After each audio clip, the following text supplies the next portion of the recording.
Today we shall be discussing on one of the important topics, that is Gaushala, Panjarapole or Pinjarapole and Gosadan. Nowadays, these terminals are being discussed every now and then. It is being discussed by the politicians, government, voluntary organizations, animal lovers, etc. etc. So these institutions have got some common objectives. These institutions are charitable institutions, and sometimes you can also call it organizations. They are mainly working for orphan animals, unproductive animals, diseased animals, informed animals, and the rescued from the slaughter animals. These animals, such animals are being taken care by these institutions or organizations. Although Gaushala, Pinjarapole, and Gosudan have got this similar objectives, but there is a subtle difference between all these three. During the presentation, we'll be mainly stressing upon the Gaushala, and to small extent, we'll be touching upon the Pinjarapole and Gosadan. In the end of the topic, we will be also touching on the how to handle the stray cattle. They are also called as unwanted animals or useless animals. With this brief introduction,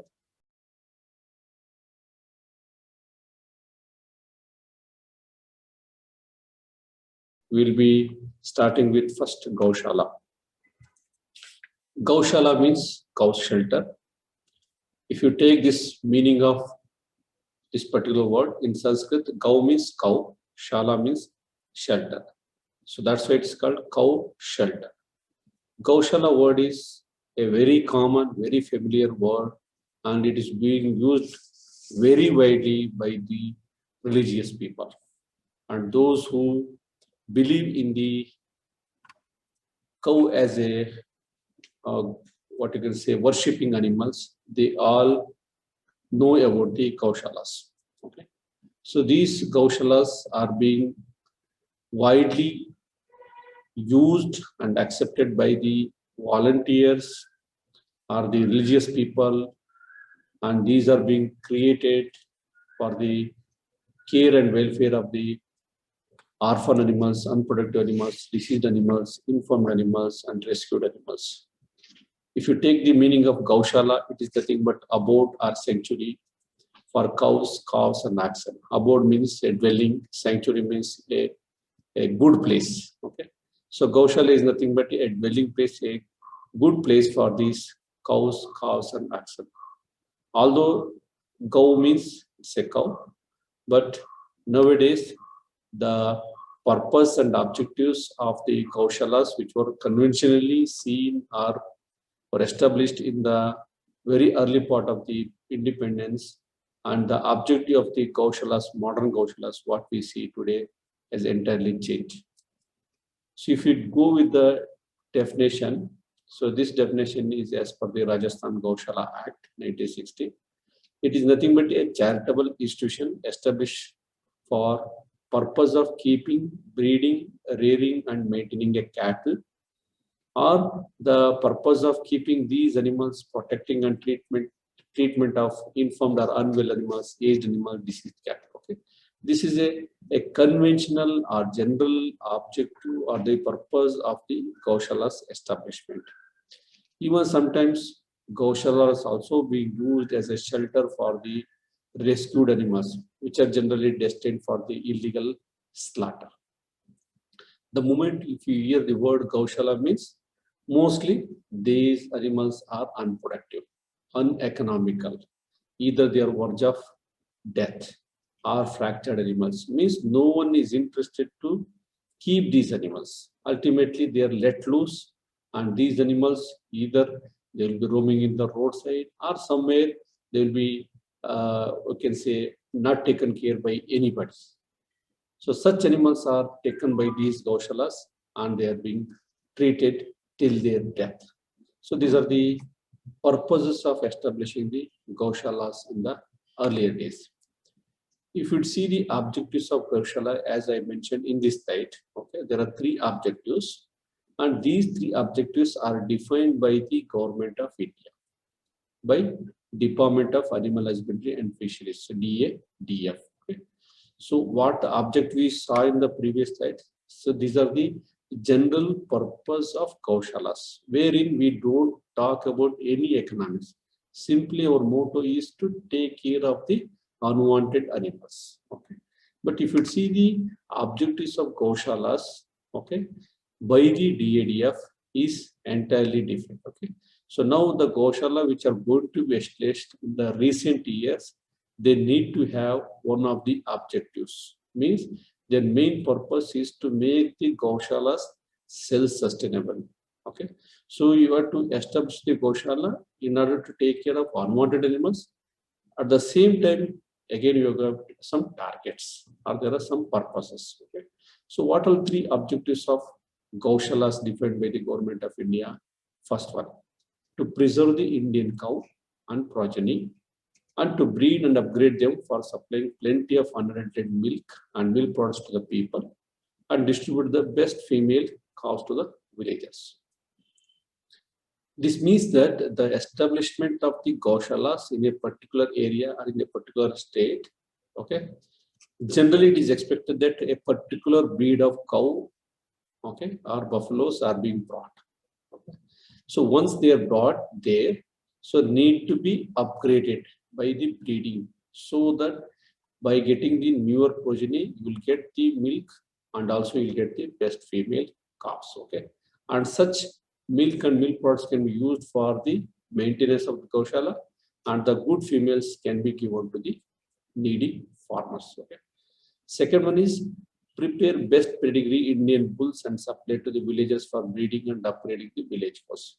It has been observed that most of the times male cows are generally ignored. People think that they are of no use immediately. Okay, so that's why they are allowed to die.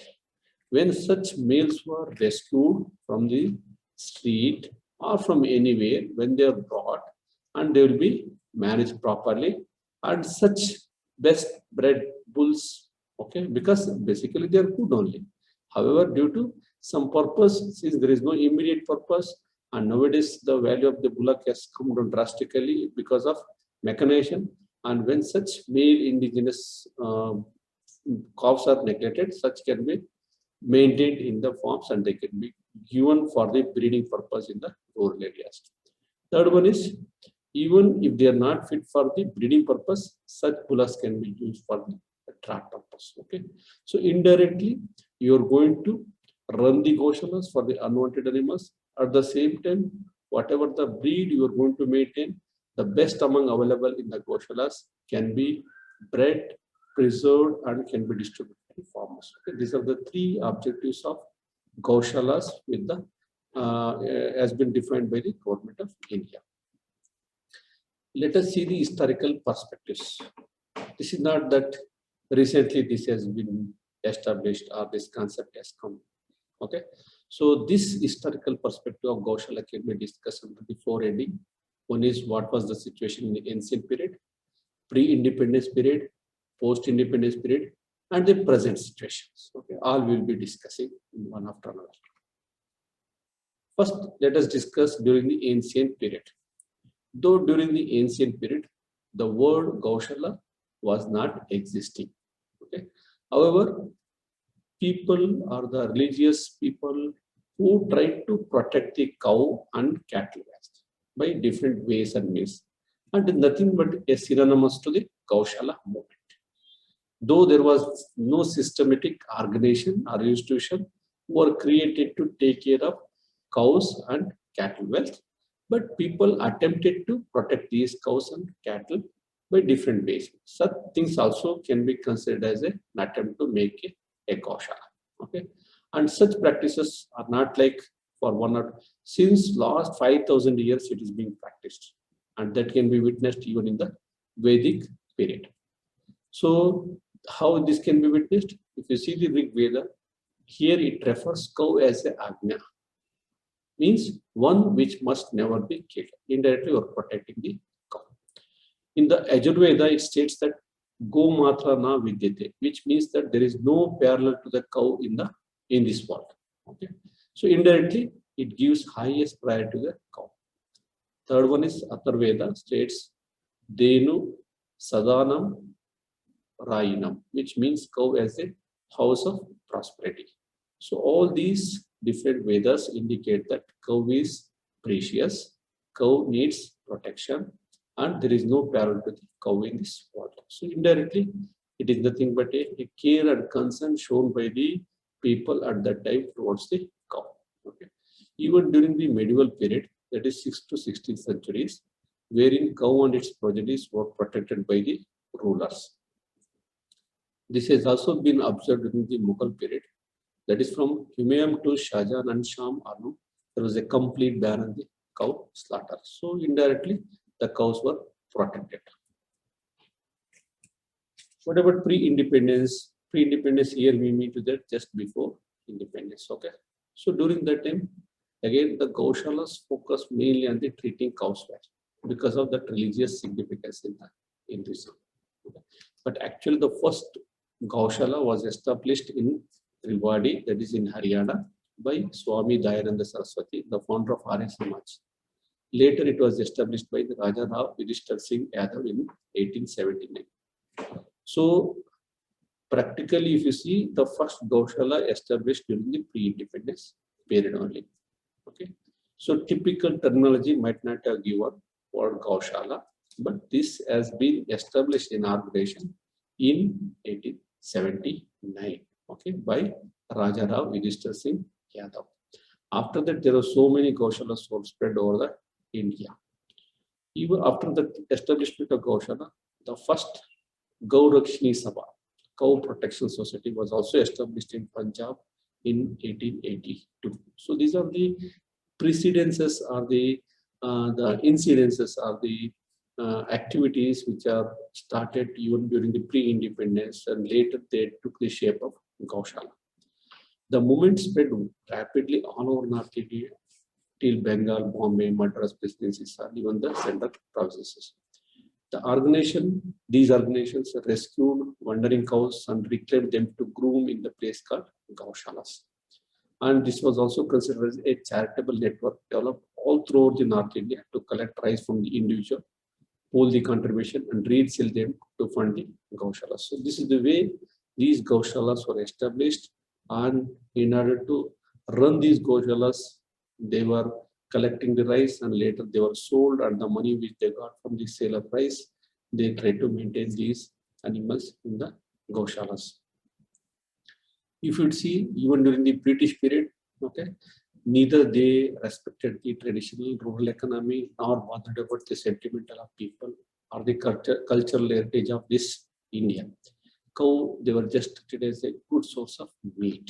Okay, but it did not remain same. After independence, the entire socio-cultural and socio-economic pattern of our life got revolutionized solely on the basis of materialistic considerations. So particularly during the Green Revolution, mechanical and chemical inputs were introduced to agriculture activities. This has led to a situation when the only purpose of cow was milk. Okay. So there also buffaloes and exotic animals breeds pushed back on the pretext of yield and fat percent. Now the cow progeny has become a burden on the farmers. What we mean to say here is that, so though during the pre-independence, the people, religious people under Hindu mythology, they protected the cow. So till then there was no much priority on the economics of keeping such unwanted animals. People had such a big heart, but their own virtue of their contribution, these Gaushalas were maintained. But during the period of British, okay, so since there is a drastic change from the cultural towards the socio-economic or socio-culture, means people started becoming the materialistic. Okay, then people started realizing that if the cow is not productive, then there is no more required to keep such animals. When there was a mechanization, they felt that no more the requirement of bulls. When they thought that if the cattle and buffaloes which they are going to keep does not contain a good amount of milk and fat percentage, they felt that it's a burden to the farmers. Then they started neglecting these animals.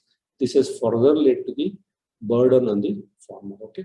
So keeping this pre-independence period scenario, in 1946, okay, the Animal Husbandry Wing of ICAR recognized the potentiality of the valuable work done by the Gaushalas and Pinjarapols and recommended a plan and formulated a plan to constitute a state-wise federation of Gaushalas and Pinjarapols. When this government realized that, okay, these Gaushalas are doing good job, and after releasing this one, the contribution of these Gaushalas and Pinjarapols, the committee also recommended to make a state-wise federation, means an association of these Gaushalas and Pinjarapols at different district level, state level, and national level. Okay, so it means that indirectly government supported these establishments. Post-independence, just immediately after independence, what happened? So till pre-independence, situation was entirely different. So now government of India after independence, immediately they constitute a committee that is called Cattle Preservation and Development Committee under the chairmanship of Sardar Datar Singh, Vice President of the ICAR at that time. Okay, so means they assigned this work by making a committee towards the preservation of cattle and development. And this committee studied the role of Gaushalas, okay, cattle protection societies, salvage. These are the different organizations, okay, Gaushalas, cattle protection societies, salvage centers, okay. They were working since long time towards the cattle wealth and promotion of their development, okay. This committee studied very well about all these organizations, how these are working, okay. So they realized that the activity done by these Gaushalas or cattle protection sufficient, it is in good intention. However, they are also burden. They are also burden in the sense they are also not able to maintain these unwanted animals by just voluntary contribution of the donations. So that's why this committee recommended the establishment of Go Sadan. Go means guy, cow, Sadan means house, where uneconomic cattle could be housed and allowed to die natural death. Because in Gaushalas, there were good animals also, there were the bad animals also, but they were healthy, but some animals are also in the verge of dying. So they felt that why to burden the Gaushalas by keeping the unwanted animals, uneconomic animals. When they are having good number of animals, let them maintain good number of animals, because in the larger sense, that is the first priority. Okay, so that's why government recommended establishment of Go Sadans, okay, to take care of uneconomic cattle, okay, till their natural death. Okay, this was the happening, or the what you can say the happening, and this is a proceeding happened after the independence. Okay, so now so far we discussed ancient, pre-independence, and post-independence. Now, what is the present status? What is the position of the Gaushalas in the present sense? Okay. Nowadays, this has become very sensitive subject, because a very good number of Gaushalas are being established, and the older conventional Gaushalas are getting modernized. Some Gaushalas are getting ISO certificates for the funding purpose. Really, some Gaushalas are doing very good work.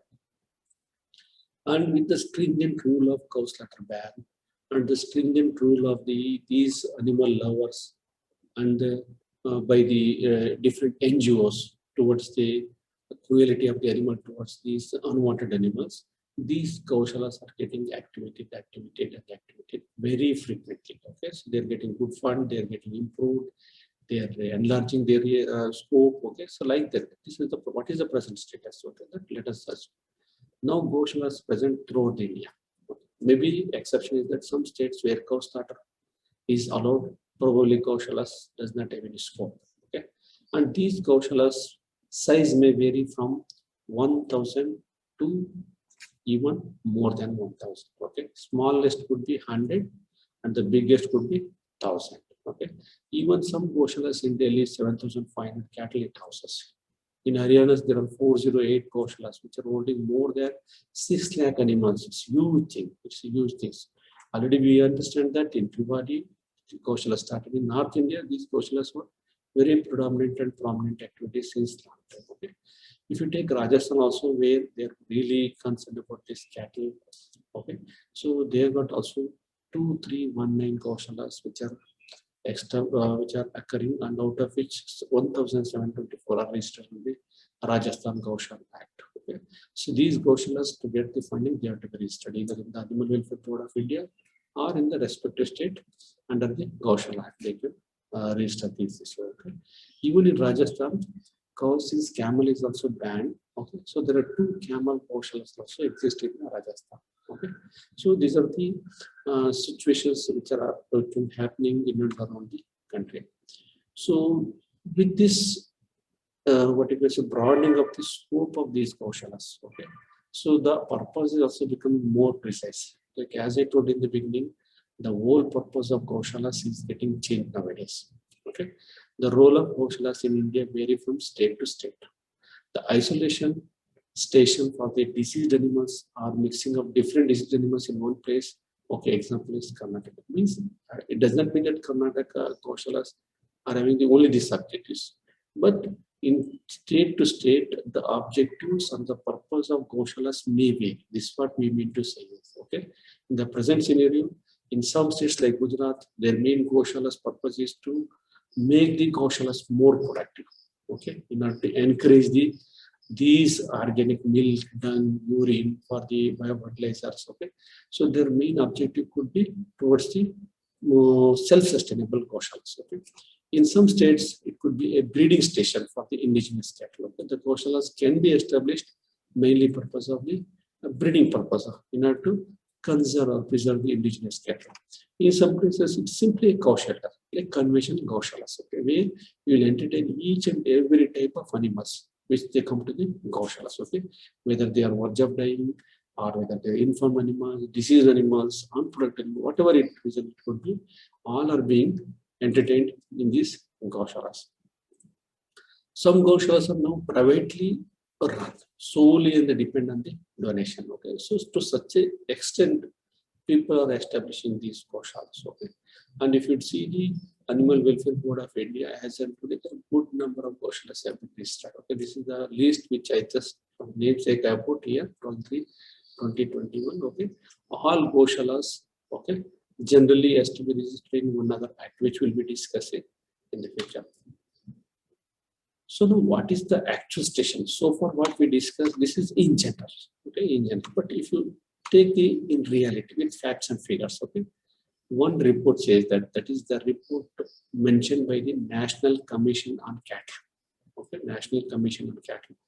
So this report says that the major problem in maintaining these gaushalas are shortage of feed and fodder. Okay, although we have good number of gaushalas in India throughout India, so but their main difficulty is to maintenance because of shortage of feed. Even if there is a feed and fodder during the rainy season, there are really acute shortage of feed and fodder during the lean period. Okay, means they don't have any system to give the feed and fodder during the lean period or throughout the year. Okay. In some gaushalas, even 50% of the gaushalas report that cattle rescued from the slaughterhouses by the district administration were placed in the gaushalas. Okay. Means they have become more burdensome. Okay, as in when lorries are caught, vehicles are caught, which are going towards the slaughter, simply they are brought to the gaushalas, they are put up. Most of the time, they are unproductive. Okay, so that is becoming further burden for them. Gaushalas which are receiving grant in aid from the government, but the amount quite meager because government has fixed some norms per animal. This is a maintenance charge. Okay, that maintenance charge which government gives may not be sufficient to take care of these gaushalas because they give generally the running cost. They don't give the establishment charges. Okay, but although through the different schemes you can get the different grant aids, but the amount which they get for the maintenance of animal is very meager. 90% of the gaushalas are being focused on the cattle production without giving harnessing any valuable source. In the beginning itself, I told you, gaushala means just simply take care of the unwanted animals, okay, without any purpose. So less importance has been given to the dung urine. Okay, so that's why now government is encouraging to utilize the dung for the biogas production, urine for the biofertilizers, dung for the biocomposting. Okay, so that they will become self-sustainable. They are not dependent purely on the government. So second study. Study conducted by Karnataka by Mandi in 2020. This is another report wherein they mentioned that paucity of funds, inadequate financial aid, inadequate fodder availability, inadequate access to the technical service. So, n number of problems they are defined, okay, during this report. Time and again, many cattle die in the Gaushalas. It does not mean that the moment the cattle were brought to the Gaushalas, they will be quite fine. So they Gaushala on their own, they've got different problems. Okay, sometimes even there are so many deaths occurring even in the, after coming to the Gaushalas also. The examples in the recent reports, you can say that more than 10,000 cows and cows died in 16 months at 117 Gaushalas across the Sirsa district from April 17 to 2018. Okay, this is one report. It means that even Gaushala, where we consider that these animals are well taken care, this may not be true. Reason could be anything. Okay, another example. Okay, sometimes it may be fund constraint, but you see another example, Kanpur Gaushala, which holds 540 cows. Okay, 152 of them died, and this society manages the facility holds property worth of 220 crore. It means that fund is no debt. Okay, they are well versatile with the infrastructure. It's purely negligence. Okay, so this is another report giving the status of some Gaushalas in the country. Another report says that wherein they have made a national survey on the Gaushalas. Okay, what they've done, they've taken the 1,800 registered Gaushala centers in India, and they have included the managers from 54 Gaushalas. Okay, in 6 states. Okay, from face to face. They have gone there to 54 Gaushalas and they have asked the questions. Okay, with the ready-made questionnaire. So in that they have found that these Gaushalas are managed by mainly by the gents. Okay, and their age is nearly 45 to 65 years, and mostly they are graduates or postgraduates with 5 to 15 years of shelter management experience, and majority having lived in the rural areas. Most of that means those managers, they're basically from the rural area, and they're having the 45 to 65 years of age. Okay, and the interviews which they visited during the interview. Okay, so the average cattle maintained in each Gaushalas were around 232. Okay, out of which 13 were lactating, means very few were the lactating animals, and majority of these Gaushalas, they were doing the vaccination for the FMI, HS, BQ, foot and mouth, hemorrhagic septicemia, block water with deworming. Okay, and no form or serious about the screening of diseases. Okay, so particularly for the brucellosis tuberculosis, this needs to be done at least in the Gaushalas. Okay, only 17% of the Gaushalas had the veterinarians, and most of the cows died only due to old age with annual mortality of 14%. Okay, the main purpose of Gaushalas is to die the animals naturally, and these animals, particularly if you take, they had only 41% of these Gaushalas had access for the grazing purpose. Okay, and 57% of these Gaushalas had limited biosecurity measures. Limited means they used to follow, but to a small extent. Okay, but about 1/2 of the shelters maintained the records. Of course, record is a mandatory, but though they maintain it, but not perfectly. Okay, and these Gaushalas mostly run by the charitable societies. Okay, through the public donations, and very few managers. Okay, they were well acquainted with the animal welfare knowledge, but they were interested to know about much about the animal welfare. So, based on these surveys, they have recommended that shelter managers should be involved in decision, because as and when policies are made by the government of India for the improvement of these Gaushalas, these managers should be involved. You should ask them that what exactly they are missing and what exactly they wanted. Okay, so if they can involve these managers, probably the policy could be better, and welfare could be improved by strict compliance with the biosecurity measures. So far these are 3 reports which indicated about the status of Gaushalas in the present scenario. Okay, one case study. So like in the beginning itself says that when you say Gaushalas means they are nothing about the economics. So But in one study that has been studied in the Gujarat Gau Seva model, so their main motto is to establish a Gaushalas, but which is self-sustainable, means with some purpose. There also they want to earn and they proved it. Okay. How this Gau Seva and Gauchar Vikas Board, Government of Gujarat, has developed a Gujarat Gau Seva model, okay, to take care of and manage the stray and abandoned livestock and desi cows. Okay. So this board has identified 143 existing Gaushalas. Okay. Already, whatever the Gaushalas are there, they've identified. Okay. And out of these identified 143 goals, and they launched 23 projects as a model institutes. In each Gaushalas, they develop different models. Maybe in some Gaushalas is only for the urine and that. In some Gaushalas, it may be mainly for the milk.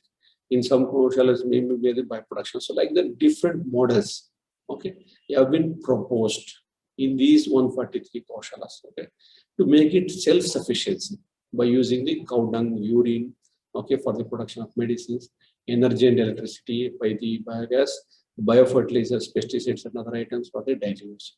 And this Gujarat government has launched a 24-hour ambulance service under this scheme. Okay, so this is basically a successful model. So this can be replicated to the other states. Okay, what are the major work done by this Gujarat Gau Seva model? So these Gujarat Gau Seva model, okay, has encouraged to establish Gaushalas in the jails, schools, temples, okay, to provide support to the natural breeding of desi breeds. Okay, here since it is Gujarat, Gir, Kankara, Jantangi, all three breeds are from Gujarat, and offering a scholarship to the Gaushalas research work. Okay, and Gau Vigyan course in the schools and colleges. Okay, and also Gaushala awareness in the tribal areas. So Kamadhenu hostels in the urban areas, organizing national and international conferences on the Gaushalas development. Okay, organizing awareness camps and interaction programs through the cow exhibition and honoring the Gaushala workers. Okay, so through different ways and different means, they want to make these Gaushalas as a self-sustainable.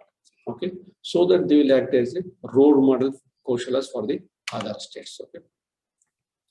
So again, I am repeating these slides. As I told you, the narrow objective or conventional objective of Gaushalas is to take care of unwell animals, informed animals, diseased animals, okay, rescued from the slaughter animals. Okay.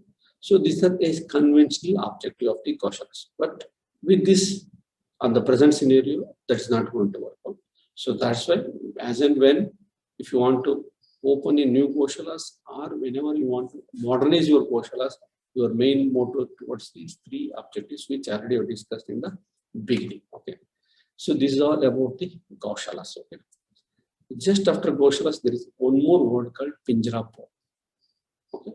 And the objective is same only, but the subtle difference is there which will be same. Okay. Though it's not so popular like in nowadays. Okay. Pinjarapol or Panjarapol is a Gujarati word in its origin. It means that where old, infirm means unwell animals or uncared animals are housed and taken care by the way of charity. Okay. The first Pinjarapol, okay, that is Bombay Pinjarapol, was founded by the two businessmen, Jamshedji Gigi Boyle and Amit Chand Shah in 1834. Okay. So this, when it was established, it was mainly to look after the stray dogs and pigs, because they were nuisance at that time. They were a little bit, you can say, the public concern. Okay, so they started these type of Pinjarapols mainly to take care of these stray dogs by these two people. Okay. So since Bombay Pinjarapol or Panjarapol was the first one, just we would like to know how it started and what is the status of this Bombay Panjarapol now. Okay. This was founded by two businessmen, as I told you, Jamshedji and Amit Chand. They were helped by another Parsi philanthropist, Kawasji Patel. Okay. And this shelter presently run by the Parsi Trust because it needs fund. Okay. Now it is being run by the Parsi Trust. Initially, this was established to take care of the dogs and pigs. Okay. But now the situation has changed. Although the main aim of this Bombay Panjarapol is to nurture and care for the animals in the distress and protect these trees from the ending up at a slaughterhouse or being tranquilized. Okay. So the sick animals are given food here, they are treated and looked after till they die. What started as a shelter to protect these stray animals, now it is acquired a religious interest. Now people come with some devotion. Since it is a service center, they come with devotion. So now totally just to simple objectives, now it is taken as a religious significance. Now this Panjrapole is not a typical caution, what we discussed. Okay, the cows were brought here to feed milk and strays. Over a time, number of cows here also increased, and the money from the milk, what they got, they were using for the upkeep of the shelters. But today, with the generous donation and goodwill of the pious locals, this Panjrapole continued to stand tall even after a century. Though it is established in 1834, still date it is being run by the donation by the good heart people. Okay, this is what Panjrapole means. Now Gosadhan. As I already discussed in the beginning, so just immediately after independence, okay, they established a committee, that is Cattle Preservation and Development Committee, which was chaired by Sardar Datara Singh, okay, who was the Vice President of ICR. Okay. What was their main motto? Just to protect the animal. What are the ways and means we can come forward? Okay, so for which, what are the agencies which are working presently? So presently during the independence period, so there were Goshalas, okay, there were cattle protection societies and salvage centers. So they studied very well how they are. So they learned that these organizations, okay, it can be Goshalas, cattle protection societies, or salvage centers.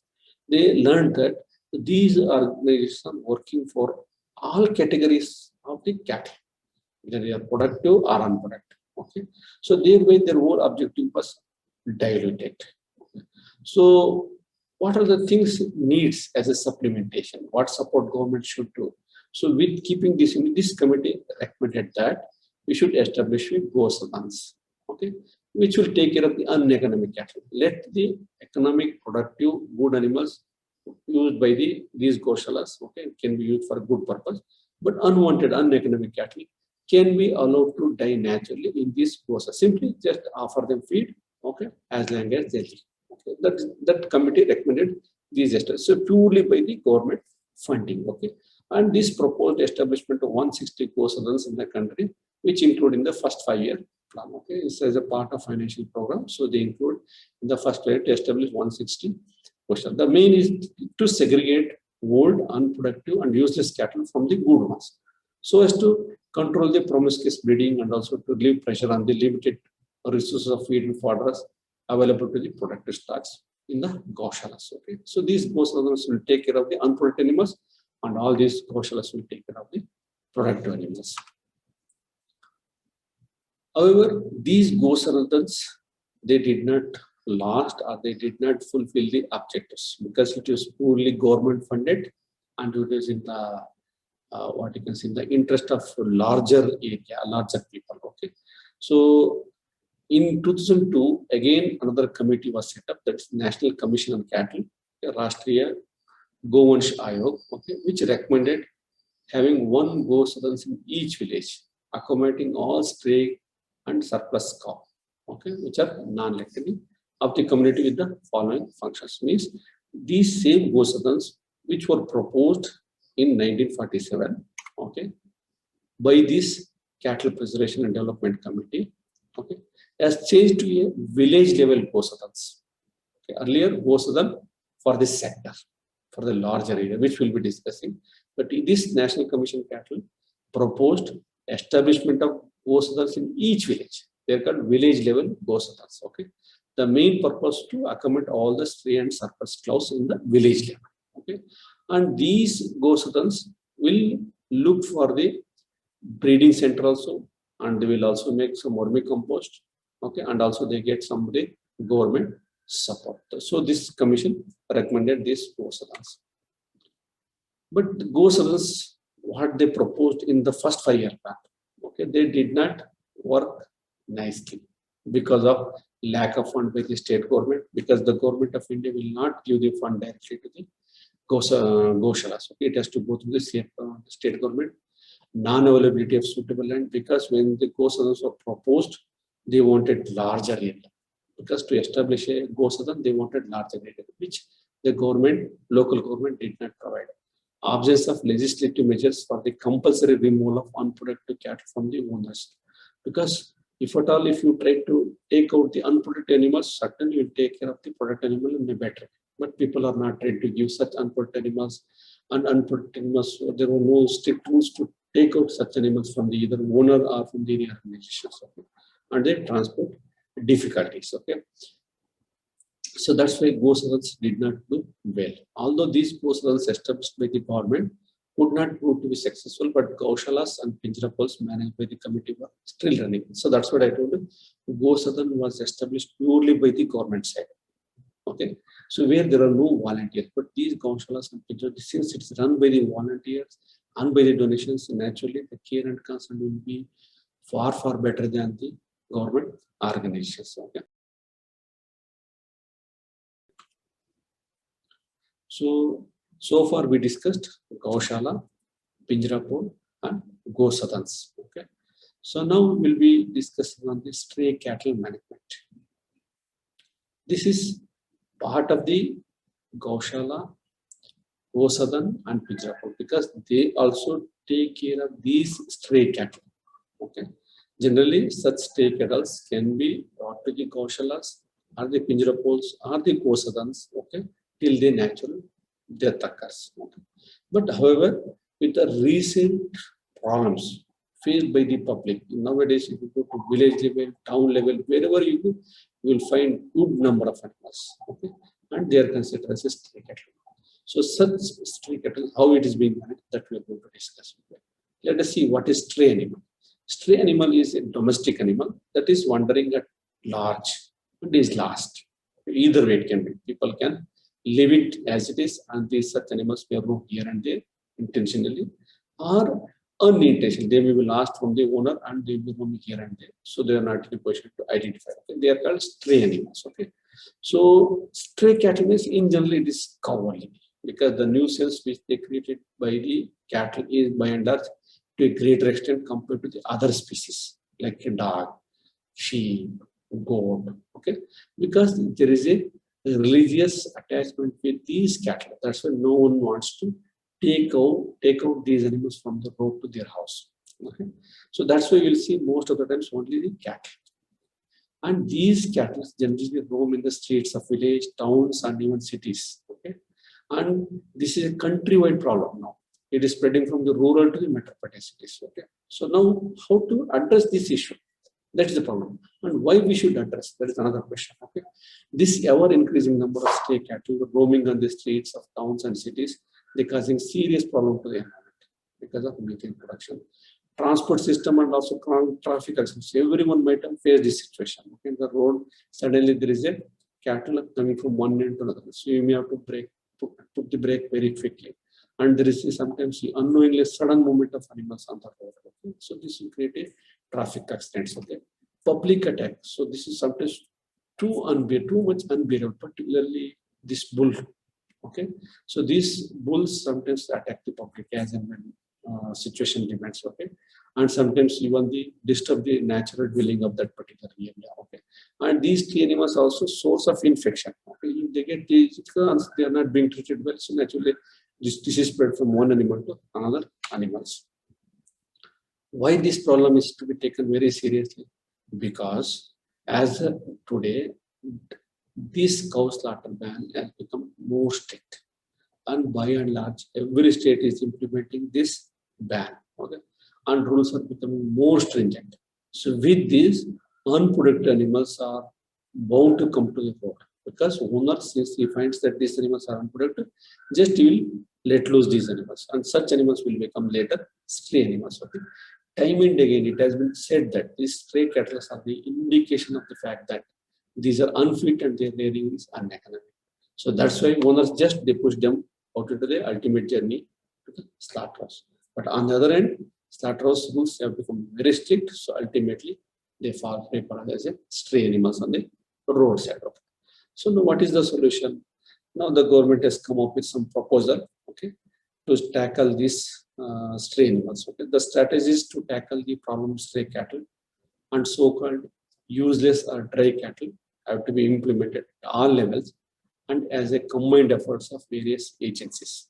Okay, so this National Commission Cattle, which was established in 2002, okay, recommended the following proposals. How to address these animals? By establishing the village level Gosadans, which we'll be discussing, by establishing the cow sanctuaries, by establishment of the cattle colonies. So these are the three approaches. I repeat: village Gosadans, cow sanctuaries, and cattle colonies. So I will be discussing one after another. First, the proposal is establishment of village Gosadans. As I told you, this Gosadans proposal came in 1947. Okay, under this Dattara Singh committee. Okay, that was a proposal in the first flyer plan. But what we are talking now, establishment village level Gosadans, is proposed by the National Commission on Cattle in 2002. So now, is there any difference? Yes, of course, there is some difference between the Gosadan proposed at that time and the village Gosadans. So this is the table which you can see. The Gosadan proposed in 1947. It's a large size organization. Okay, it's a large institute involving 4,000 acres of land and 2,000 cattle holding capacity. That's what I told you. One of the failure of Gosadan is to not to get such a large area by the state government. Okay, our village level Gosadan means a small village level institution having a stray cattle only for the Gram Panchayat area, and the land required is only 100 acres, or as per availability. Okay, so that's why it's the village level Gosadans. This earlier Gosadans involved only the expenditure. Okay, here nothing is talked on the economics. How to get revenue from the Gosadan, it was never talked. But the village level Gosadan proposed now, it is in order to take care of these stray cattle. At the same time, income is also being generated through biogas, biofertilizers, biopesticides, Panchagavya medicines, breed improvement, bull service, and also sale of milk. Side by side, you need to obtain revenue from these Gosadans also. And earlier Gosadans, they totally depend on the government funding. But here, the income is also being generated through different ways and means, which can be obtained through this milk or subsidy or through any grants from the government. Okay.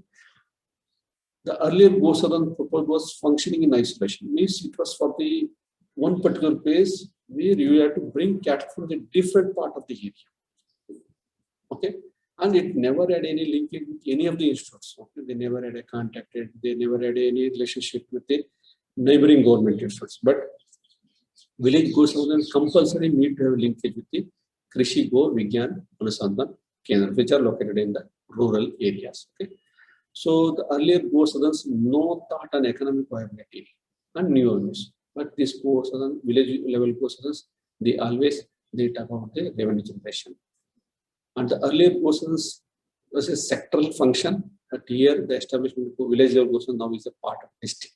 Okay, means district level only where to establish, which panchayat they have to establish. It is discussed in the district council, but it was at the state level because it is in the larger interest. Okay, so these are the 5-6 differences between the earlier Gosadan proposal and the village level Gosadan. Here, village level Gosadan is mainly to take care of the stray cattle or unwanted animals. And the second proposal is establishment of cow sanctuaries. Okay, already in the beginning itself, I told you sanctuaries means a good area, good welfare area. Okay, so it is proposed to establish these sanctuaries at the state level. In every state, there is a big patch of land lying unused and unoccupied. Okay, and such lands they have proposed to develop a cow sanctuaries wherein all the stray cattle of the adjoining cities and towns may be accommodated. Okay, so these cow sanctuaries may lead to accommodate larger number of animals, particularly from the stray cattle obtained from the cattle. Whereas Gosadans, if you take, they are mainly for the rural. That's why it's called village level Gosadan. Whereas cow sanctuaries, they are established at the state level. They are mainly to get rid of the stray cattle from the cities. This is a cow sanctuary, but it gives larger area. Okay. Next, third proposal is establishment of cattle colonies. Cattle colonies means here some of the cow sanctuaries. Colonies, you must me understanding this what colonies mean. Colonies means, so in the city you may see the Brahmin colony or a particular class of people who will be residing in one particular area. Okay, we call this a business colony. Okay, so like that, colony means when the object is only one. Okay, so what they did here, they want to take few sanctuaries which have been established, and they want to identify it as a cattle colonies. Means that Gaushala sanctuaries which will be kept or isolated or identified or earmarked for the cattle. So they are called cattle colonies. So from the cow sanctuaries to be established as suitable, the suitable ones can be used for the developing cattle colonies. And these cattle colonies would be the areas with a sufficient natural fodder grasses where male cows can be kept. Means the cow sanctuaries, what I discussed now, it is mainly for the stray cattle, uneconomical animals, okay, unwanted animals. But we all know that during the process of procuring such stray animals, we may get good productive animals also. Okay, so instead of keeping and allowing them to naturally die in the sanctuaries, they want to make some cattle colonies. Few of them which are considered to be economical, identify them, and such sanctuaries which they are going to be considered as cattle where there is good or sufficient amount of fodder grass is available. Okay, and such sanctuaries they will make it as a cattle colonies wherein they can keep the good milking cows. So on average, a ranch of 500 acres may be sufficient to sustain 250 males, cows, and 50 Gopalak families. Okay, so cattle colonies is mainly meant for the milch cattle.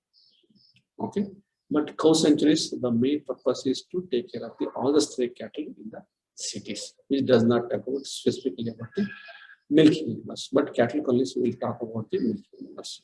So that's why those cattle colonies which will be one of the cow sanctuaries basically. उसी cow sanctuaries जो already बना है उसी में कुछ cattle sanctuaries लेंगे जहाँ green fodder easily available है, आसान से available है, वहाँ milch animals को रखा जाएगा और उसको पाला जाएगा. So that's why in the last statement you can see on average a ranch of 500 hectares of may be sufficient to take care of 250 animals and 50 Gopalas. So these are the three proposals: establishment of village gosadans, cow sanctuaries, and cattle colonies are the solution for the managing the stray cattle. Okay. So now whether it is a Gaushala, Pinjarapole, or Gosadan, so we need some funding. All will not run purely in the donation. Some may have to be depend on the government agencies. Okay. So if at all, if they need any type of funding from the government, first they need to get recognition from the Animal Welfare Board of India. Okay. First recognition, then funding. So what Animal Welfare Board of India, this is basically a funding agency which also take care of the welfare of the animals, almost all the species of animals. Okay, so these Gaushalas or Pinjarapoles are these Gosadans. Okay, whatever, whether it's a government or it's a private or it is a charitable institute. Okay, all have to be on such institutions we call them the Animal Welfare Organization. Okay, such organizations have to be registered. Even let it be Gosadan, which is established by the government of India, even then they need to be registered under the one of the, okay, either under the Indian Societies Act or Indian Trust Act or Cooperative Societies Act or Gaushala's respective Gaushala Act or Goseva Ayog Act. Okay, as a non-profitable making organization. Non-profitable making organization. First, they need to register. Once they register, so these registrations, okay, first will be recognized by scrutinizing. Okay, application received from the grants under the various schemes from these recognition process are scrutinized. Next, government, once they scrutinize, when they found it in line or proper way, okay, then they will get the fund. So generally, grants are provided for the maintenance of sheltered animals on the basis of number of animals sheltered or treated and some maintenance of the rescued animals. Okay, this is one grant you may get. Or else you may get fund for the separate creation or establishment or construction of shelter houses. Okay, in-house animal dispensary for looking after the animals. So this is also we can seek for the funding. Third is purchase of ambulance. Okay, this also we can seek for the funding. Fourth will be if your this organization is near university, you can also think of birth control program, ABC animal birth control program, or immunization of stray dogs. Okay, and relief to the animals affected by the natural calamities or unforeseen circumstances. Even for this subject also, you can seek the fund from the Animal Welfare Board of India. So whatever the organization we are going to establish, the objective should be defined. Okay. Once objective is, it has to be registered. Once it is registered, it will be scrutinized by the Animal Welfare Board of India. Once after everything is in line, then we can seek for the funding from one of the 4 objectives. How to get the recognition from the Animal Welfare Board of India? So these Animal Welfare Board gives recognition to the registered charitable non-profit organization, which work primarily for the welfare of animals, including Gaushalas and Pinjarapols. Okay, any society which are working for the welfare of animals can be registered under the Animal Welfare Board of India as a animal welfare organization. Okay, and these animal welfare organizations should apply for the recognition. There is a ready-made pro forma which is available in the Animal Welfare Board of India website. Okay, you can download it, you can fill it, and you can submit it. After they do inspection by the designated government agencies of the concerned state government or the state animal welfare boards, and this application is being processed for the recognition. They go through it, they will observe it, they will visit it. The organizations so recognized are eligible for the grant only after completion of 3 years of their registration. Okay. Immediately, if you establish, and you cannot seek for the grants. So first, it has to get recognition. After getting recognition after 3 years, you can seek for the any type of grant. Okay, and along with that one, each year you should produce the audited account, which is prerequisite for any type of government funding. Okay, for full guidelines, you can very well visit the Animal Welfare Board of India, either for the financial assistance or for the recognition. Okay. So to conclude these topics, so during presentation, I discussed about the Gaushalas. Okay, so it is a charitable non-profit organization, okay, in order to take care of the non-productive, uneconomical animals, diseased animals, infirm animals, neglected animals, the animals which are destined for the slaughter. Okay, what are the different perspectives? How in the ancient period, pre-independence, post-independence, what is the present situation we discussed, and what is the procedure for recognizing the Gaushalas and to get the fund for the Gaushala, which we discussed. Pinjarapol, it's again the small part we discussed, Gosadans, village Gosadans, cow sanctuaries, cattle. So with this, we'll conclude this particular time. Thank you.